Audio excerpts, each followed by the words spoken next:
So this is a GoPro, and I carried one of these on my Appalachian Trail hike. I want to talk to you about the good things, the things I liked about it, and the not so good things about backpacking with a GoPro. So, of course, one of the things that GoPro is known for is having waterproof housing, which is awesome for backpacking because when you are hiking in the rain, you can still get footage. And I will probably almost always carry a GoPro with me because of that reason. When I use my big camera that I'm filming on now, I cannot use that when it's raining because, of course, it's electronics and it will get ruined. So having this is great, but one of the biggest limitations of having a waterproof housing is when it's in the housing, you basically have no audio. Yes, you can hear things, but it's not really usable audio. You can tell by this clip here that you can hear stuff, but it's not really usable.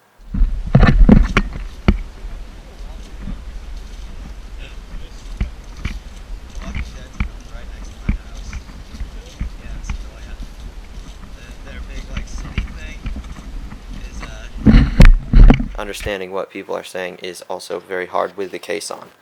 So anytime that I used it, I would pull it out and hold it with my hand, which sort of ruined the style that I wanted for having the almost selfie stick with a trekking pole, because having that sticking out from you, filming back at you with a wider angle, you can see what's around you rather than just see you and your shoulders. But if you're getting a clip that doesn't need sound, say you're just at a big view, something like this works very well. Having that wide angle is good and bad because you're able to capture things as you would see them. So if you're looking down at your feet and filming, you can see as wide as you do with your eyes with the camera, while other cameras may just pick up your feet and half a foot on either side. So that is a good thing. But if you are at a view and you film with that, everything that's far away will either look stretched or tiny. And your pictures, you might take a picture of something that seems to look only a few feet away, and in your picture it looks like it's, I don't know, really, really far away. So that's one of the negatives of this. But if you have a cell phone, if you have like an iPhone or an Android that films decently, pairing it with this is a great option because you can still get footage while you're in the rain with this and pictures and videos with your phone without the wide angle if you're at a view or something like that. Another great benefit to using a GoPro is that it charges with USB and has a micro SD card. So as soon as you fill up a card, you can swap it out, which is a standard for cameras. But being able to charge it by that USB means that you can carry a power bank like this one. This is the Anker Astro 3, I believe. It just has 3 USB ports and a port to plug it into the wall to charge in a town. And I could charge this GoPro up to 6 times with this battery. That means that I don't ever have to worry about running out of battery on this GoPro if I am carrying one of these. I would say definitely try to look online and find a used GoPro if you don't own one already. I got this a year or two ago, a couple years ago, for $300 when it was, if you bought it new, they were around 400 something, and I got it with tons and tons of mounts.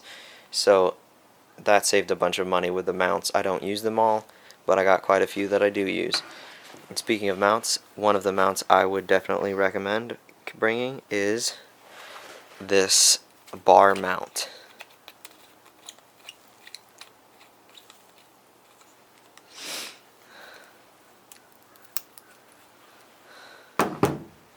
So to be able to attach this to a trekking pole, you will need one of these mounts, and the actual mount is too big for the trekking poles usually. If you have a wider pole or something with thick foam on it, it might work. But what they have also is, this one's really disgusting because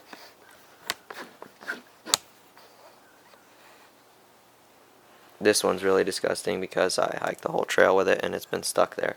But it is a thin layer of rubbery plastic stuff that just makes it thicker, and it hooks together like that, screws on. Other mounts they have are chest straps, head straps, things like that, that I wouldn't necessarily recommend carrying because you would use them once or twice, but this one was very handy to have it stored on my trekking pole. So this is how I kept it stored on my hike. I just had it on my trekking pole, not this one, but a different one, but same idea. I could flip it up and film myself holding it out like this, getting some wide angle shots. And if I wanted to do any filming, I would just open this and pull it out.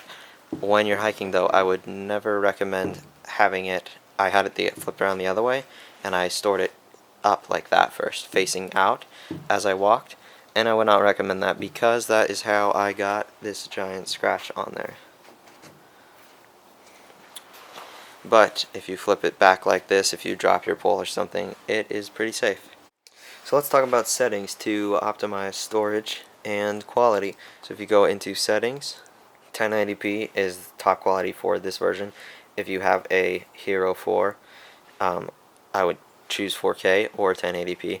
1080 is good, but if I had 4K I would use it, but I would also carry more cards because it is a lot bigger of a file size. And if you go down to frames per second, there is 60 and 30 on this one. And 60 frames is more for slow motion. 24 frames a second is the film standard, and I wish that they had it on this camera just so it would match with the frames per second of my other cameras, but they do not. So if you have more frames per second, it takes up twice as much space, but you can slow it down and get smoother slow motion shots. But for backpacking, you really don't need slow motion. There's almost never a time that you need slow motion unless you are jumping into a lake or something, which you can then come back and change it. So I stuck with 30 frames a second, and then there is wide, medium, and narrow, and that has to do with how wide the view is. So if you want that really wide angle that you see on all the GoPro videos, it is of course wide. Medium is just cropped in. The lens doesn't actually zoom, it just cuts off some of the footage. So I never use these two. What you can do later in your video editing software is just zoom in, and it basically does the same thing. So having those options might be nice for someone, but definitely not for me.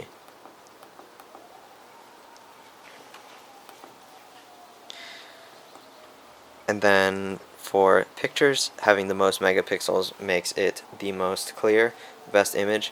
So I went with 10 on mine. Yours might have higher megapixels depending on the camera. And I just put the burst mode, I put it on 10 per second.